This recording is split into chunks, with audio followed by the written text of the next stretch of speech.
বিশ্বকাপের তৃতীয় স্থান নির্ধারণী ম্যাচের আগে গোল্ডেন বুটের দৌড়ে মেসির কাঁধে কাঁধ মিলিয়েছিলেন কিলিয়ান এমবাপ্পে।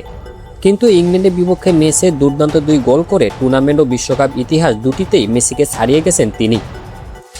চলতি আসলে রিয়াল মাদ্রিদ তারকার গোল এখন 10টি, আর ফাইনালে অপেক্ষায় থাকা মেসির গোল 8টি।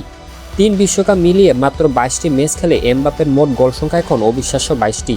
অন্যদিকে ক্যারিয়ারের ষষ্ঠ বিশ্বকাপে এসে বিশ্বমঞ্চে 33 ম্যাচে 21টি গোল নিয়ে আর্জেন্টিনাকে ফাইনালে তুলেছে মেসি। অ্যাসিস্টে দুজনেই সমানে সমান হওয়ায় গোল্ডেন বুট জিততে হলে ফাইনালে মেসিকে করতে হবে অতি মানবিক কিছু।